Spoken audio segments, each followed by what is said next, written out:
Continuando con nuestro rol de entrevistados, en esta oportunidad tenemos a Francisco Díez-Canseco, presidente del Consejo por la Paz. Don Francisco, muy buenos días. Pancho Díez-Canseco, ¿no?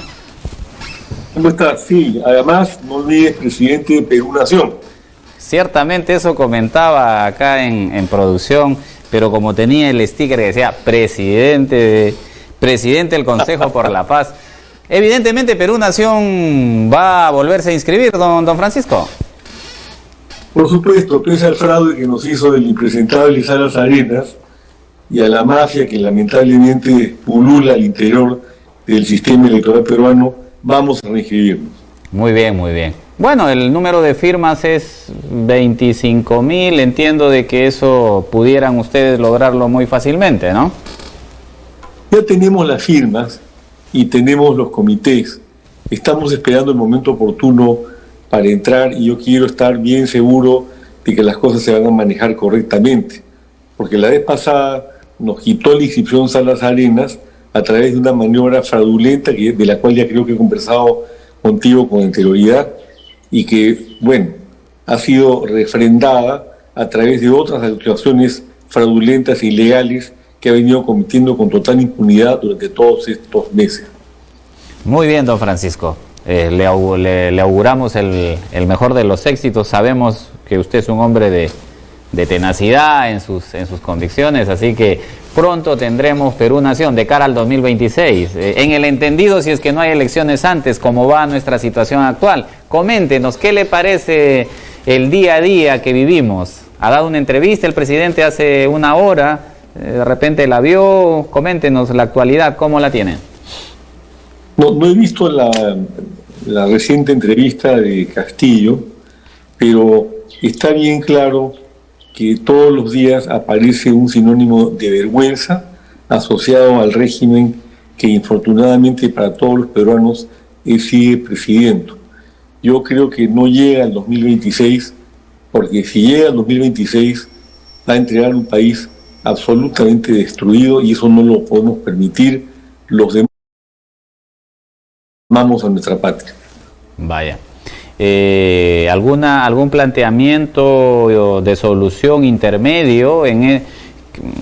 Bueno, algunos le han pedido al presidente que renuncie, otros ir por el tema de la vacancia, pero no se tiene los votos suficientes. Se pareciera que también se quiere modificar el reglamento respecto que ya no se necesite los 87, sino que solamente con la mitad más, con 66 votos, pero esto tiene para rato, ¿verdad? Yo creo que hay otra salida a través de la acusación constitucional respecto a la cual no se requiere modificación alguna. Con 51 votos lo suspenden y lo ponen a disposición de la Corte Suprema, que es lo que merece por los delitos que ha cometido. Y con 66 se va a su casa. Entonces, por ese lado se podría enfocar el asunto. Y hay un tema adicional que, si usted me permite, yo quisiera tratar y que me parece que debe ser de honda preocupación para todos los peruanos.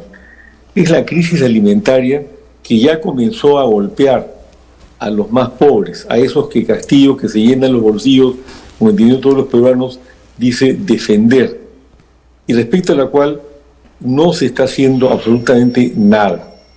La eliminación del IGB a los 5 productos de la canasta familiar básica se hizo mal, se ha tratado de acomodar inconstitucionalmente a través de un decreto supremo y no ha funcionado porque se tiene que concertar con los actores privados que en ciertos casos se manejan en oligopolios y tiene que verse hasta dónde se puede llegar y hasta dónde es necesario, soy enemigo de ello, subsidiar. Dentro de ese contexto, si usted me permite, hay un tema central. Se viene la siembra grande de octubre en la sierra, que es el gran proveedor de alimentos en el Perú. ¿Qué ha hecho el gobierno al respecto? Una segunda reforma agraria que no va ni para atrás ni para adelante, inclusive el reparto de bonos por 330 millones de soles solamente llegó a 1/3 de los pequeños productores y el resto se lo comió la corrupción. Y entonces viene el otro tema, que es el de los fertilizantes. El Perú importa al año 1.400.000 toneladas de fertilizantes. 1.400.000. De las cuales el 55% vienen de Rusia y de Ucrania. Justo del lugar del conflicto. El 43% es la urea, cuyo precio se ha cuadruplicado en 6 meses. Y además no hay urea. Y el gobierno sale a hablar señalando que una de las medidas es el guano de la isla.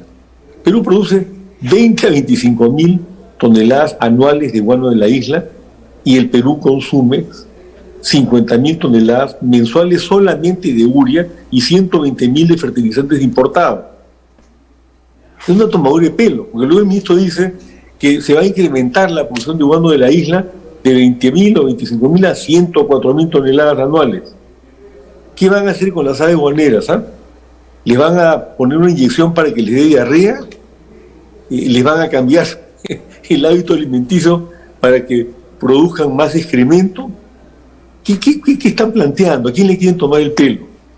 Luego anuncian estentóreamente que Bolivia nos va a vender 5.000 toneladas mensuales de urea y necesitamos 50.000. ¿Y en qué han avanzado?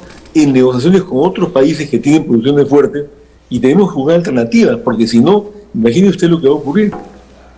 Inflación importada, porque el trigo, el 90% es importado, el maíz duro es importado, con el cual se alimentan las aves, y por el otro lado, una baja de la productividad por ausencia de fertilizantes.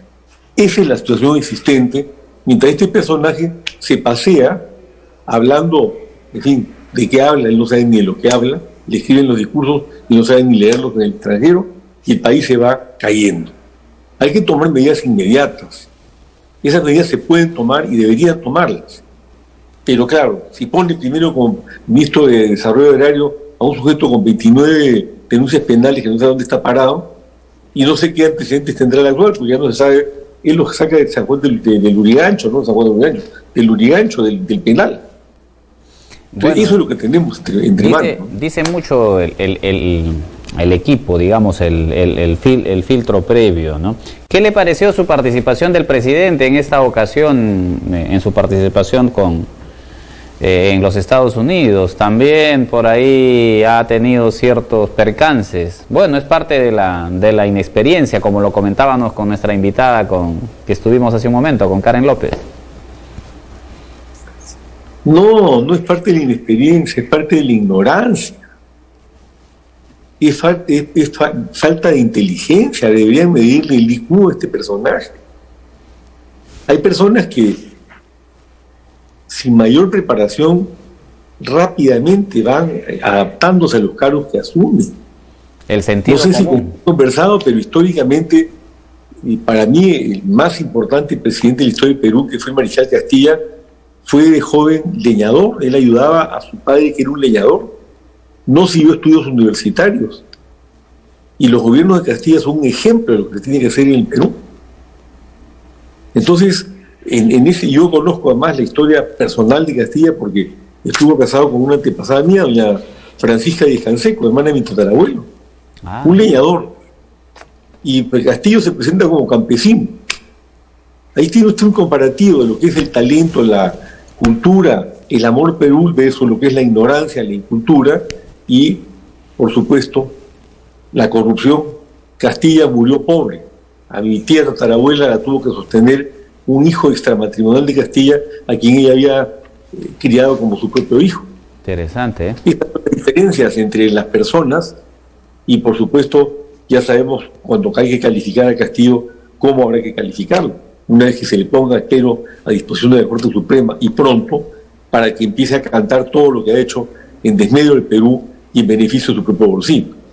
Ahora bien, quería comentar con usted también, don Francisco, respecto a lo que se está dando en el Congreso. El día de hoy la República informa, Congreso, ampliación de legislatura con decisiones sensibles.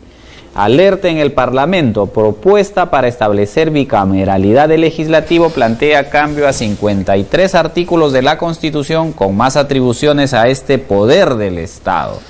Castillo decía de que hay en su entrevista, le comento, él refería de que el Congreso, digamos, tiene una constituyente en la sombra. ¿Qué le parece este planteamiento del Congreso actual respecto de la bicameralidad? Mire, En primer lugar, Castillo no sabe dónde está parado porque ni siquiera leyó la Constitución y eso lo podemos percibir todos los días. En segundo lugar, el Congreso tiene la atribución de hacer lo que está haciendo. La tiene. Quien no la tiene es Castillo. Y en tercer lugar, yo he leído el proyecto y a mí me parece que el retorno a la bicameralidad es retornar a un sistema que nos asegura, por ejemplo, de que no ocurra lo que pretendió hacer Alan García en su primer gobierno. Nos salvamos de la estatización de la banca porque había un sistema bicameral. De otra forma, en el sistema bicameral se hubiera estatizado la banca y habría pasado en Perú lo que ocurrió en Costa Rica cuando don José Figueres hizo lo propio. Un monopolio corrupto de parte del Estado que hundió la economía de ese país. Entonces, yo creo que la bicameralidad tiene una serie de virtudes, pero creo que en ese proyecto, si usted me permite, hay dos cosas que deberían, una aprovecharse y la otra modificarse. Aprovechar para establecer la revocatoria del mandato, cosa que a mí me parece indispensable para que estos otorongos que llegan al escaño, a servirse del escaño y no a servir al país, puedan ser revocados por sus propios electores. A mí me parece una medida indispensable planteada por mi partido en nuestro plan de gobierno. La otra medida es que si van a modificar el artículo 117 de la Constitución, de una vez lo amplíen para que cubra también la acusación. O sea, no solamente ya está establecido ahí que se puede investigar pero no acusar, que se amplíe para que cubra la acusación constitucional por delitos comunes que pueda cometer el presidente de la República. Eso no está en el actual artículo 117 y por eso es que Soraya Dávalos se dio el lujo de decir no puedo seguir investigando, violando la Constitución, pero debe estar, y tampoco está en el nuevo proyecto. Son dos cosas fundamentales que en mi opinión resultan indispensables por los antecedentes de los otros presidentes, todos corruptos de García Pérez, y por supuesto por la actuación permanentemente corrupta de este personaje denominado Pedro Castillo de Terrones. Muy bien. Bueno, en el entendido de que este enfrentamiento Congreso legislativo va a seguir, digamos, nuevas elecciones, nos vamos todos, ¿es el planteamiento más acertado? La congresista Susel Paredes ha presentado un proyecto de ley para que ya, digamos, foja cero y empecemos de nuevo. Sí, yo estoy de acuerdo que se vayan todos. Los impresentables del Poder Ejecutivo, encabezados por, según Karim López, el jefe de la banda, y Pedro Castillo, y el Congreso, donde hay muy buena gente, pero lamentablemente hay un elevado porcentaje también de impresentables. Entonces, acabo de ver cómo en la votación de la Subcomisión de Acusaciones Constitucionales han participado, por supuesto, Perú Libre, Somos Perú, que tiene un ministro, y Acción Popular, que tiene 4 amigos llamados niños del presidente Castillo para blindar a Dina Boluarte. Bueno, así estamos. Preferible es que todos se vayan a su casa y que se vaya a una elección general, que con la vacancia de Castillo no se podría realizar porque no lo prevé la Constitución. Se requiere una modificación, en este caso me parece que más bien de orden constitucional y no legal, pero si fuera constitucional tiene que aprobarse en 2 legislaturas ordinarias. Esto sería hasta el año entrante, a menos que se apruebe una con mayoría calificada y luego se vaya a un referéndum. Vaya, entonces no está tan fácil ni tan rápido que digamos. En ese sentido, hasta llegar a ese punto pudiera como que, no sé, en su salvedad de mantenerse en el poder, tener ese control ejecutivo-legislativo. Mire, ellos no puede, por si acaso, cerrar el Congreso. Tendría que dar un golpe de Estado. Hasta donde lo tengo entendido, la Fuerza Armada no lo apoya, felizmente. De manera tal que ahí quedó. Cuando Fujimori dio el autogolpe, hacía unos 30 años, contó con el apoyo de la Fuerza Armada. Pero en esta ocasión no es así. De manera tal que constitucionalmente él no puede cerrar el Congreso. A través de un golpe de Estado tendría que tener el apoyo de la Fuerza Armada y hasta donde lo sé, no lo tiene. Eso no camina. Digamos que Castillo no es Vizcarra en el comparativo. Porque claro, porque la otra sería cuestión de confianza, me niegas una, va la otra y elecciones de nuevo. De lo cual se está cuidando el Congreso. Y mientras se sigan cuidando, él no puede cerrar el Congreso porque no hay cuestión de confianza. Y por otro lado, a través de una nueva interpretación de la cuestión de confianza, ya la cosa no era como en la época de Vizcarra, en donde la cuantrinca del Tribunal Constitucional prácticamente le dio la cuestión de confianza para que gobernara el país sin el Congreso. Eso también se terminó, felizmente. Claro, lo fáctico que se mencionó, porque creo que en los tiempos, sí, el Congreso sí efectivamente le dio la cuestión de confianza. Si medíamos los tiempos, pero él asumió que de manera fáctica esta había sido negada, en consecuencia el Congreso fue cerrado, ¿no? Don Francisco. Un golpe de Estado. Eso fue un golpe de Estado. Lo que hizo fue totalmente inconstitucional. Y no cabe, pues, o sea, una cuestión de confianza fáctica, ¿no? Imagínate qué tal interpretación constitucional, ¿no? Claro, asumo de que me la negaste, en consecuencia te cierro, ¿no? Pero bueno, la política tiene esas cosas, ¿no? Porque Vizcarra resulta cerrando el Congreso, el nuevo Congreso lo vaca. Interesante, ¿no? Vale decir, convocó a un Congreso que después lo vacó.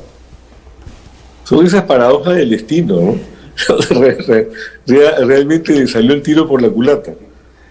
Ciertamente, bueno, y ahora ya inhabilitado por 10 años, salvo Congreso que entre y tenga la mayoría suficiente para quitarle esa inhabilitación, que lo veo bastante lejano.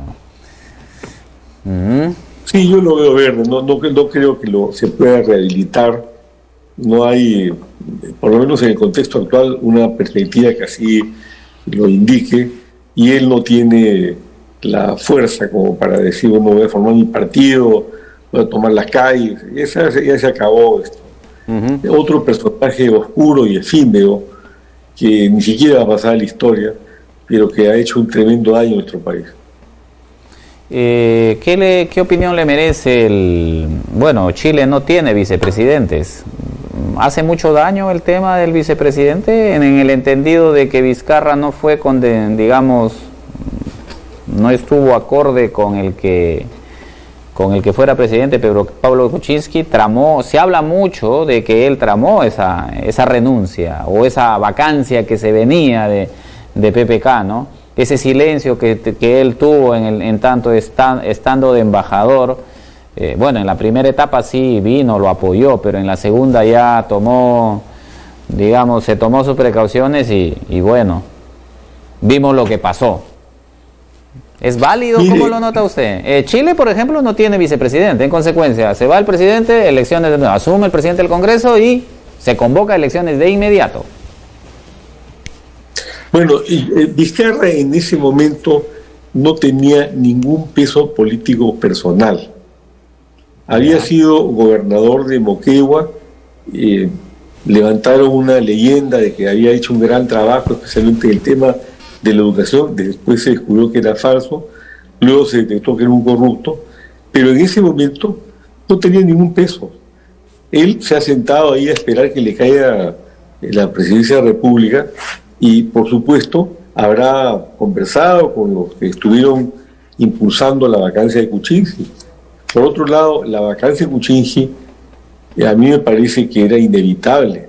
Un personaje corrupto que ha medrado con la economía del Perú durante tantos años, desde la época del primer negociado que yo le conocí a Kuczynski fue en la época del primer gobierno de Belaúnde.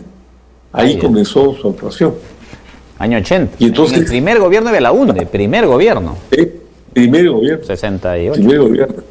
En la época que fugó del país disfrazado de mujer por la frontera con el Ecuador, después de haber transferido veintitantos millones de dólares de la IPC, luego de la expropiación, cuando ya no correspondía que lo hiciera. Y por más que la expropiación fue un abuso, fue un acto ilegal, que a él le permitió irse a Estados Unidos y hacer una carrera en Estados Unidos, seguramente ayudado por la International Petroleum, que era una subsidiaria del Standard Oil, hasta hoy día probablemente la compañía petrolera más grande del mundo. Ese es el origen de Kuczynski. Entonces, en ese contexto, este personaje realmente le tomó el pelo al país, ¿no? Recuerda usted la compañía de Miami que la manejaba un chileno y él era solo accionista y no sabía lo que pasaba, y hacía negocios con el Perú, en donde él era el presidente de Proinversión. Por amor de Dios, ¿hasta dónde nos va a tomar el pelo? Vaya. Bien bacado, pero por supuesto, como le digo, yo no creo que Vizcarra haya tenido ningún peso ahí. No tenía peso político, lo adquirió cuando sube a la presidencia. Bueno, hace poco ha dado un pronunciamiento en el cual ya tiene las firmas suficientes, los comités armados y estaría inscribiendo su partido El Perú Primero. Lo felicito, ojalá que le vaya bien. El problema que tiene es que él está inhabilitado. Claro, de manera tal que no sé cómo va a hacer para inscribir el partido si él lo preside. Hay una serie de listas de carácter legal. Pero esta es una democracia que funciona de manera tan abierta que ha incubado a un comunista antidemócrata como Vladimir Cerrón, mentor y financiador político de otro comunista antidemócrata y corrupto como Pedro Castillo. Ese es el problema con las democracias, que como son sistemas que respetan las libertades, o un sistema que respeta las libertades fundamentales, los comunistas se aprovechan, los corruptos se aprovechan y usan todas las reglas de juego que nos dan a los ciudadanos una defensa frente al abuso para abusar ellos del sistema y enquistarse en el poder y luego empezar a robar a manos llenas. Y esto es algo que se tiene que regular, pero que en el Perú está totalmente distendido y por eso es que tenemos tanto corrupto metido en el aparato estatal. Esta oleada de cambio en Latinoamérica, al parecer Colombia va por el mismo camino. Todo hace prever que ganaría Petros, que evidentemente es el ala más jalado al lado izquierdo en Colombia, respecto de la otra que tiene un banquero, ¿no? Esto ya, digamos, salvo Ecuador, que tuvo ese recambio, de ahí todo parece indicar que estamos ante ese suceso. Sí, Petro es un personaje que se las trae. El programa de él, por ejemplo, prevé la eliminación de la exploración para la búsqueda de nuevos yacimientos de petróleo y de gas en Colombia. O sea, está en la onda antienergética y en la onda verde, con la cual yo estoy, pero no en contra de lo otro, que es necesario por lo menos por un tiempo determinado. Dentro de ese contexto, Hernández es un populista.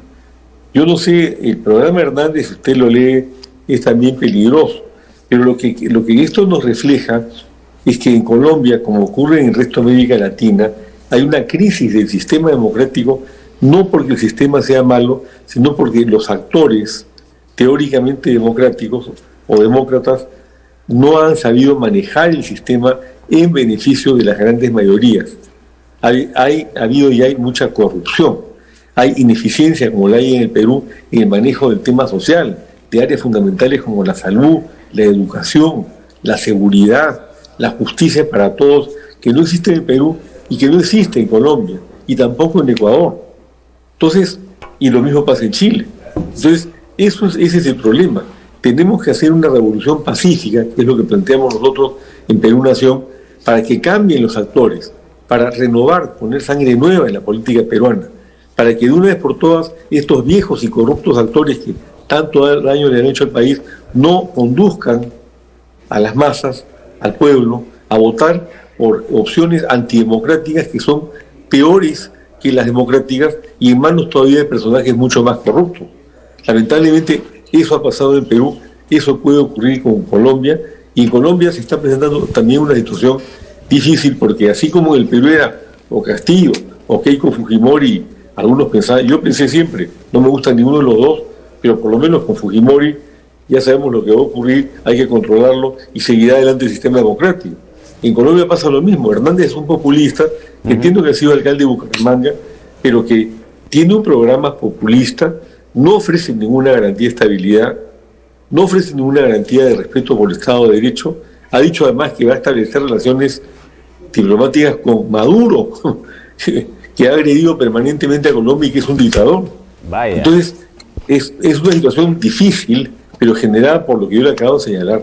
Sistema mal manejado en la parte social y manejado luego por grupos corruptos de poder en Colombia, en Perú, en Ecuador, etcétera, que están generando una crisis de la democracia, y los demócratas tenemos que salir adelante y salvarla, porque como lo dijo Winston Churchill en su oportunidad, la democracia es el peor de los sistemas, pero es mejor que todos los demás. Buena reflexión. Don Francisco, siempre un agrado hablar con usted. Le damos las gracias en nombre del equipo de producción de Vez Cable y los televidentes siempre complacidos con vuestras opiniones. Nos vamos a un corte comercial y seguimos con nuestro siguiente invitado. Muchas gracias, don Francisco. Yo le agradezco la entrevista y permítame señalar al final que creo que es necesario que el periodismo como el que usted hace y hacen en Vez Cable se extienda por todo el Perú para que haya información, para que nuestros compatriotas entiendan la profundidad de la crisis y actúen en consonancia, para que se vaya, si se da un cambio o un recambio de gobierno, entre un gobierno manejado por gente honesta, capaz y con vocación de servicio, y no que se elija mal, que es el problema central de nuestra democracia. A eso vamos.